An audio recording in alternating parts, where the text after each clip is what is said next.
On the night of the wedding room festivities, my wife's childhood friend Ethan barged into our bridal suite. Not only did he sit on our marital bed, but he provocatively wrapped his arm around Laura's waist to challenge me. It's Laura's first marriage. As her bro, I gotta test out the bed for her. I initially dismissed him as a tactless drunk.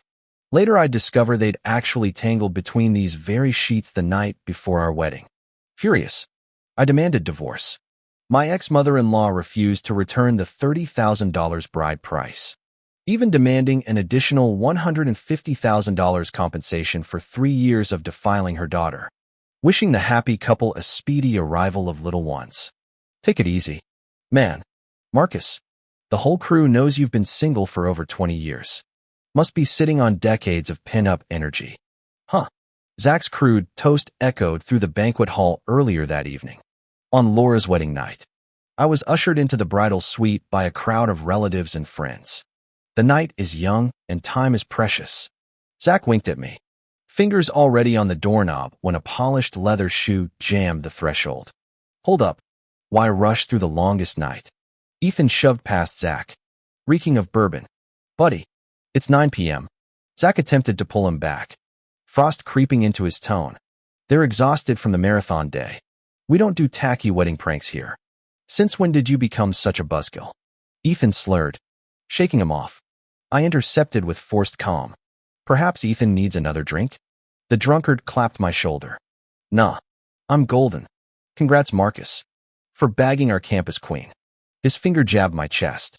But remember, I am Laura's original ride or die. You might be her husband, but in the hierarchy, a belch punctuated his declaration. Laura rushed over. Ethan's wasted. Someone get him out. Her friends swarmed the doorway, but Ethan thrashed free. I'm fine. Laura, he steered her to the bed, hands settling possessively on her hip. Zach lunged forward. I blocked him, jaw clenched. Remove your hand. Now. What's wrong, Marcus? Jealous? Ethan cackled. He's jealous. Wait till he hears about our childhood bath times and crawfish hunts. Enough. Laura twisted free, putting distance between them. Ethan collapsed onto the crimson bedding with arms spread. Not drunk at all. Just testing the springs for my best bro's big night. My knuckles whitened. Laura grasped my trembling fist, whispering apologies as Ethan's snores filled the room. Honey, he always acts crazy when he drinks. Don't take it personally. Who says I'm drunk? I kept saying I'm sober, but you all insisted I was. Ethan propped himself up on his elbows, squinting at the bedside lamp. Ugh, that thing's blinding. He reached over and switched it off. My suppressed anger flared. That lamp held symbolic meaning. It was supposed to stay lit all night for good luck. We'd even specially tested the bulb to prevent malfunctions. This jerk. I lunged forward and grabbed his collar. Zach sprang from the crowd, fist raised.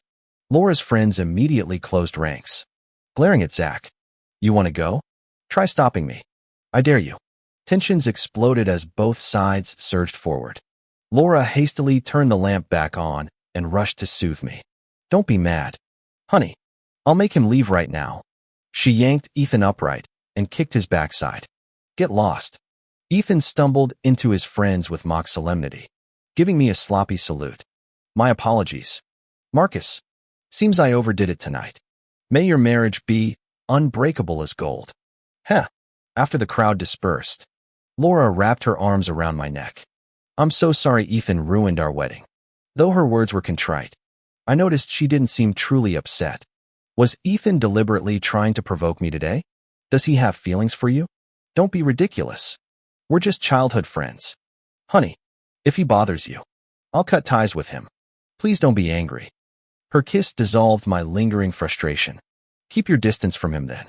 Anyone who can't control themselves drunk isn't trustworthy. Your wish is my command. Mr. Husband. Laura's radiant smile showed no hesitation, her eyes overflowing with devotion. During our traditional post-wedding homecoming at Laura's rural hometown, the Smith family compound buzzed with preparation for the celebration. Children darted between banquet tables as relatives carried steaming dishes, the earthy vitality of a country feast making my groom's heart swell. Well, look who's here. Ethan appeared wearing an impeccable suit that mirrored mine exactly. Laura punched his shoulder. Why the fancy getup? Showing off? Ethan clutched his chest dramatically, winking at me. Wouldn't want to embarrass my best friend's big day by looking shabby. Besides, he smirked, straightening his tie. What groom fears being outshone? Right, Marcus? I nodded diplomatically. There's nothing wrong with dressing appropriately. Dear. See, Marcus understands class. You should learn from him. Laura. Ethan's tone dripped with mock sincerity as he adjusted his identical lapel. But I quickly added another jab. But Ethan, it's not right for you to wear the same outfit as me. You know what they say, matching outfits aren't the problem. It's who looks worse that's embarrassing. You should probably go change. Ethan's face darkened instantly. Marcus, are you saying I'm not as handsome as you? I grinned and casually stopped the kid running past, crouching down to ask, Hey buddy, who do you think is better looking, me or that uncle over there?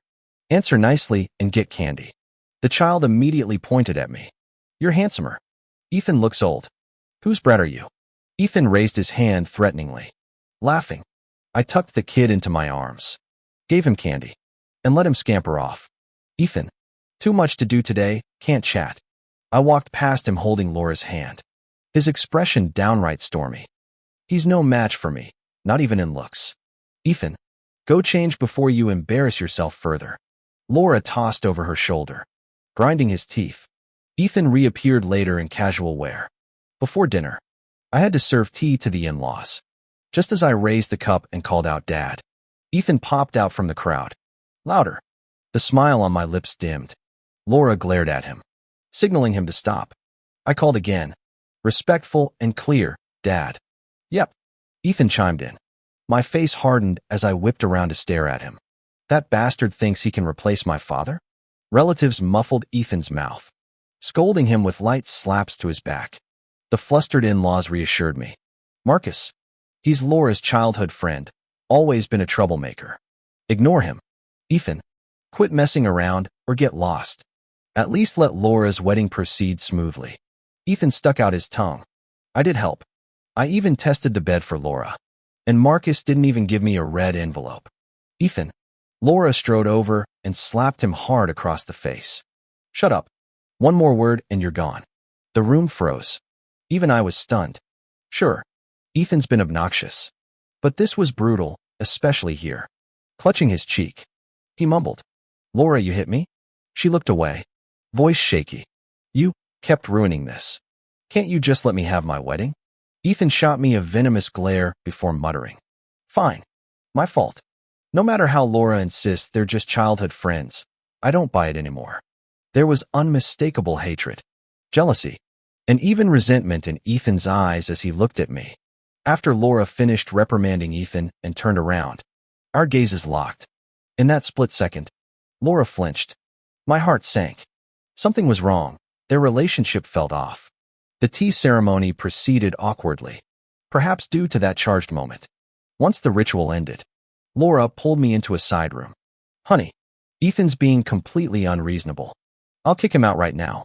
He keeps causing trouble, and I can't risk you getting upset. After today, I'll cut all ties with him. Can you believe we were childhood friends? Yesterday, these words might have moved me. Now they felt like overcompensation. Are you sure there's nothing between you two? Absolutely. You don't actually suspect me, do you? Laura stared at me incredulously. I reached out to touch her cheek, soft and fever warm. I trust you. Let him stay for the banquet. We can sever ties afterward. After brief hesitation, Laura agreed. As the groom, I found myself cornered in the bedroom by Laura's aunts and uncles bearing endless tea and fruit. Their rapid-fire chatter about unfamiliar topics made my eyes glaze over. During a lull, I glanced out the window facing the rural courtyard and froze. Laura stood at the gate deep in conversation with Ethan, though their voices stayed low. Her animated gestures contrasted with Ethan's sullen nods. After 5 minutes, Laura glanced toward the house. Our eyes met. She flashed her signature sweet smile before rejoining me. What were you discussing with Ethan? Just warning him to behave or leave immediately. By the way, honey, she squeezed my hand. My relatives will drown you in liquor during the banquet. Should we get you a drinking buddy? Perfect. Let Ethan join my table. Laura stiffened, Him? That's inappropriate. We're similar ages, less formal that way. Before she could protest, I turned to her uncle. Uncle, are we short one person at the head table? Let Ethan fill in. I owe him an apology after Laura slapped him earlier. The uncle counted seats. Spot opens up. Good thinking. Marcus, this is why we approve of Laura's choice. Niece, control your temper next time. After prolonged silence, Laura murmured, Understood. When Ethan reluctantly took his seat at the head table, I extended my hand. Ethan, I apologize for my wife's actions earlier. His discomfort deepened as the unspoken tension thickened the air between us. Don't say that. As long as you're not upset. I smiled without responding. Soon Laura walked over. Take it easy on the drinks. I thought she was talking to me, but she was actually reminding Ethan. Honey, he gets drunk easily and acts wild. You should drink less with him too. I nodded. Don't worry. If I don't drink him under the table today, I'll consider it a loss. I want to see if Ethan will spill the truth after a few drinks. After the dishes were served, the whole table toasted to me. Ethan alone didn't raise his glass. What's wrong? Ethan, is your glass too heavy? A relative of Laura's joked. Ethan forced an awkward smile. Laura's mentioned how Marcus can hold his liquor. I'm afraid he'll drink me under the table. Cut the crap. Who do you think you are? The groom shouldn't have to pressure you. Just drink at your own pace. Ethan looked mortified. He'd clearly overthought things. You're just a guest here. Since when do hosts pressure guests to drink? So naive. Ethan downed his first drink with everyone. As we drank, the conversation turned to how Laura and I met. They asked how Laura and I first connected. I launched into vivid details, the highlights reel, emphasizing how Laura admired me, pursued me, our loving relationship, and intimate moments of happiness. I occasionally glanced at Ethan's reactions. He seemed fine at first, but after his second drink, he started sneering. Marcus, want to hear about our childhood? Sure. Ethan began bragging about their youthful antics, drinking steadily as he spoke, equal parts nostalgic reminiscence and blatant boasting. Soon his face flushed, eyes glazing over. When he seemed most animated, I interrupted. Great stories. So why didn't you two end up together? Huh. It's complicated. Ethan drained his half-full liquor glass. Melancholy hung thick. Was it poverty? Surely not looks? Ethan's eyes bulged. Marcus, you're full of it. I'm not rich or handsome like you. But what we had, you could never compare. The relatives tensed at the hostility. The burly man beside him cuffed his head. Drunk again. Shooting your mouth off. However close you were as childhood friends, you'll never measure up to Marcus. Humiliated publicly. Ethan's face twisted. Alcohol-fueled rage made Ethan glare at the man. You don't know shit. Shut up and drink. Old man. The man grabbed Ethan's throat. Watch your mouth. Brat. Ethan struggled against the man's bulk. Furious and unsteady, Ethan grabbed a liquor bottle. The middle-aged man slapped Ethan across the face. You little brat. Daring to raise your hand against me. Ethan finally snapped, filling the room with chaos. Laura rushed in at the commotion. Stop this. Let go. The man shoved Ethan to the floor as he kept cursing, completely losing control. What kind of childhood friend is this, Ethan? The man spat. Worthless trash. Bragging about his past with the bride at the groom's own table? He's begging for a beating. Flames ignited in Laura's eyes. Ethan, get out. Ethan staggered to his feet, using the table for support. Laura, you're really telling me to leave? I'll say it twice more. Get out. Now. After heaving several ragged breaths to calm himself, Ethan finally nodded in defeat. Hey now, let's not ruin the wedding vibe. Come on, Ethan. Sit back down and keep drinking, I said, reaching to pull him back. Ethan redirected his fury toward me, violently shaking off my hand. Marcus, don't push your luck. My palm cracked across his cheek before he finished. I've ignored your antics since yesterday. Now you dare speak to me like this? You've crossed the line. Ethan lunged at me. I kicked him square in the stomach, sending him crashing into overturned chairs. As he struggled up, Laura blocked his path and delivered another stinging slap. Enough. Get out now and never come back, she screamed. Laura. Ethan roared, clutching his face. That's the second time you've hit me today. Think I'm some punching bag? I'll expose everything between us right now. Let's see who survives this. My teeth sank into my lower lip as trembling fingers pulled a cigarette from the pack. This confrontation terrified yet electrified me. I'd loved Laura deeply for 3 years. Certain she felt the same. Had this just been about ex-boyfriend drama, I could have forgiven it. Then Ethan's next words left me naked in November's bitter cold. Frost climbing from soles to scalp. Marcus, he sneered. That bride you're marrying? I've had her. Last time was right on your wedding bed. You should have heard how she screamed. Ethan. Laura rained slaps across his face. But his laughter only grew wilder. Baby, listen. She clutched my arm desperately. He's drunk and making up lies. Maybe he's jealous because he likes me. You believe me, right? Does she sound convincing? Marcus? Ethan dangled a phone. Tapping play. The video showed graphic scenes and obscene moans, Ethan and Laura thrashing across crimson bedsheets. Though braced for impact, the visceral proof still gutted me. The room fell silent as I kicked the chair away and stood up. Laura desperately tried to explain herself, but I slapped her across the face. Well played, Laura. I left the venue alone, returning to what should have been our marital home. During the drive, my only consolation was that we hadn't officially registered our marriage yet. At least I could cut my losses now. Dialing a cleaning service, I scheduled immediate housekeeping. Laura arrived simultaneously with the cleaning crew. Honey, why call them? I'm your wife. I can clean, she pleaded. Ignoring her, I instructed the workers, remove all photographs and red decorations. Scour every inch of this place.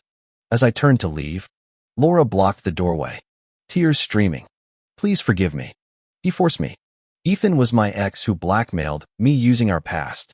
So you chose our marital bed to fuck him? To mock me? My hand struck her cheek again.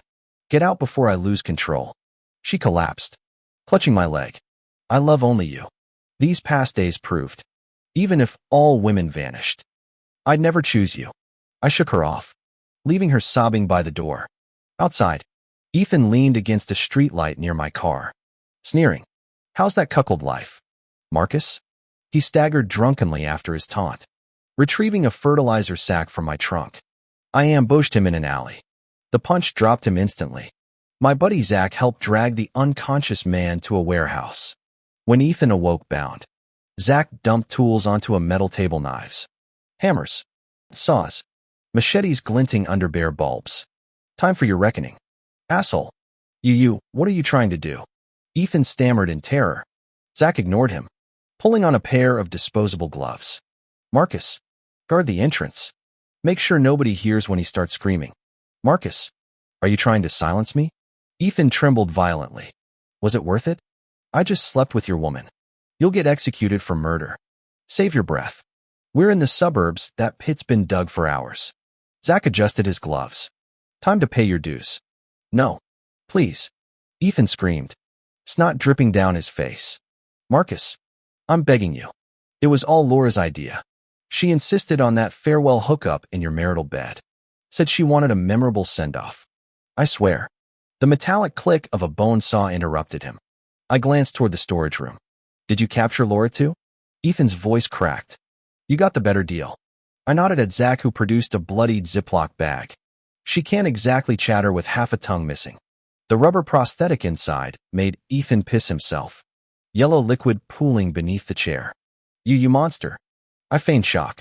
How could you maim a living person? Less painful than your little performance art with my wife. I pressed a cleaver against his jugular. Who dies first? Choose carefully. Her. No, wait. Kill her, but spare me. I'll do anything. Ethan's pupils dilated as rhythmic chopping sounds erupted from the storage room.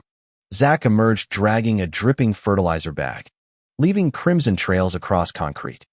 Ethan's body convulsed before going limp. I doused him with ice water. When he revived, I selected a boning knife from the tool rack. Closing time. The blade plunged downward. Ethan suddenly giggled hysterically. Ha ha. Campus belle, Laura's dead. Rotting in that sack.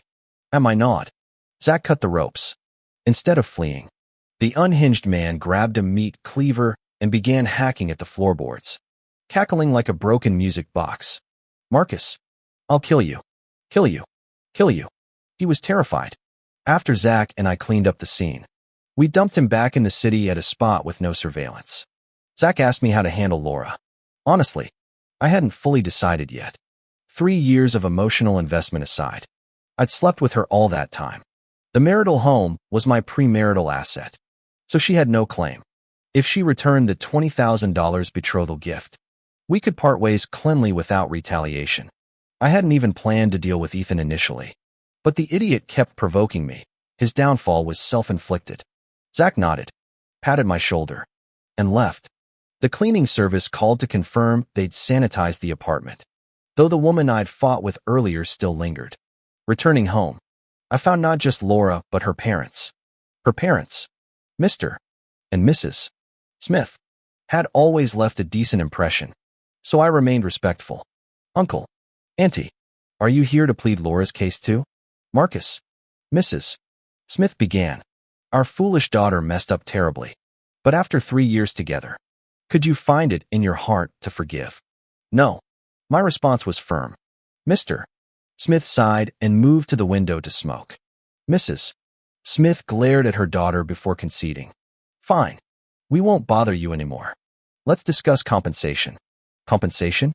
I blinked. Yes. We've decided, though this was our fault, we're keeping the $20,000. 3 years of her youth is valuable, right? We won't claim the house, but you'll pay another $20,000 to settle this. I laughed incredulously. Auntie, your daughter cheated. Our 3 years together was consensual. Why should I compensate anyone? Consensual? You slept with my daughter, didn't you? Pay up. $1 million. Your daughter isn't some streetwalker. Mrs. Smith, how dare you? She shrieked, rising. Laura kept sobbing while her father chain-smoked by the window. I sighed. Out of respect, I'll let you keep $5,000 of the betrothal gift. Return $15,000. And we're done. Never. Sue us if you dare. Very well. You have 24 hours to return the money before I file. I opened the door. Who's scared of you? She spat. As they left, Laura grabbed my arm. Honey, just marry me. We can go back to how things were. I slammed the door shut after pushing her out forcefully. Today I finally saw how shameless Laura's mother could be. When interests are involved, people truly show their true colors. I immediately contacted my lawyer to draft legal documents. Given how her mother acted, this would inevitably go to court. Unexpectedly, that very night, the Smith family faced a major incident. Ethan, in his deranged state, stabbed Laura's mother. She was rushed to the hospital in critical condition. Sources told me Ethan had actually targeted Laura, but attacked her mother when she wasn't home. I sent Zach to investigate. Was Ethan faking insanity? Logically, if pretending, he'd have come after Zach and me first after being released. Zach's findings confirmed Ethan was genuinely psychotic. Police conducted immediate psychiatric evaluations after arresting him. This twisted development almost made me smirk, remembering Laura's mother's vile expression earlier. Truly, evil reaps what it sows. At dawn, Laura arrived at my doorstep with red-rimmed eyes. Honey, my mother. Don't call me that. I cut her off. Here for the refund? I'm begging you. Tears spilled down her cheeks. Marcus, I know I wronged you. The dowry should be returned. But her medical bills? Not my problem. Please. She's barely clinging to life. Our savings drained overnight. Your mother's survival means nothing to me. I never knew you could be this heartless. She stared at me like a stranger. I touched my face mockingly. If I am, you made me this way. You have until tonight. 3 years together, and this is how you treat me? Her voice shook with fury. Spare me the guilt trip. After your affair and your mother's extortion yesterday, why should I help? Can't you do this for me? For you? I laughed coldly. If it were up to me, I'd stab her myself. Laura recoiled as if struck. After long silence, she hissed, Fine. I'll keep $5,000 from the $20,000 dowry. Return the rest. Yesterday that might have worked. Today? Full amount. You'd begrudge even $5,000? You called her mom. Donations are voluntary. Extortion isn't. Fine. She bit her lip raw. Marcus, now I see who you really are. We're all the same. Really. Laura stormed off after our argument. And not long after, 200,000 yuan appeared in my bank account. At the same time, my social media feed was flooded with shares of Laura's mother's crowdfunding campaign.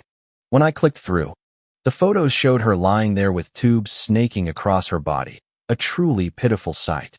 I always donate 200 yuan to these causes, no matter who's involved. This time was no exception. Transferring the money gave me that familiar sense of relief. Yet fate clearly had other plans. Despite 5 days of intensive care, Laura's mother didn't make it. Laura filled her social media with veiled accusations targeting me. I suppose she must hate me completely now. I quietly liked one of her posts. Self-deprecating as it sounds, part of me actually pitied her. Losing a mother so young is tragic. But that's where my sympathy ended. That night after her posts, I drank heavily, overwhelmed by memories. I'd genuinely invested everything into our relationship. Laura had loved me meticulously too, but her love was too indiscriminate. Our downfall at Ethan's hands wasn't accidental. Someone who can't keep it in their pants would have betrayed me with Ethan or some other guy eventually. What's love worth when betrayal erases it completely? The liquor brought 2 tears sliding down my face. One for the love I'd lost, another for the life I'd salvaged. After her mother's death, Laura vanished from my life. I blocked her number and scrubbed her from all my contacts. When my parents asked what happened, I fed them lines about fading passion and impulsive marriage decisions. A final courtesy to preserve her dignity. 3 years slipped by. I married a woman 3 years my junior. Though occasionally temperamental, her eyes held only me. We had a beautiful daughter with my prominent eyes. One afternoon at the mall with my family, a familiar silhouette caught my eye. Laura. Her situation was evident from the rickety food cart where she sold scallion pancakes. My daughter reached insistently toward the unfamiliar snack. My wife took her to order while I lingered back. Laura spotted me. Time had eroded the hatred in her gaze, leaving only awkward regret. As they finished purchasing, Laura hastily skewered a hawthorn candied fruit and extended it toward me. "Try this, sir," she urged. "Extra sour, just like you used to love." Back when tart hawthorn made my jaw tingle, Laura would sneak them to me. Now, I've outgrown those. I declined. "Let's go, honey." I took my wife's hand. As we walked away, I caught the glint of tears in Laura's eyes. Perhaps she'd gained wisdom, but the hourglass had emptied. Seeing her face resurrected those absurd memories. Yet they'd lost their bite.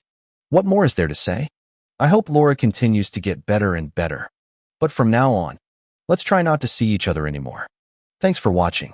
Subscribe for more exciting stories. And drop your thoughts on this one in the comments. See you next time.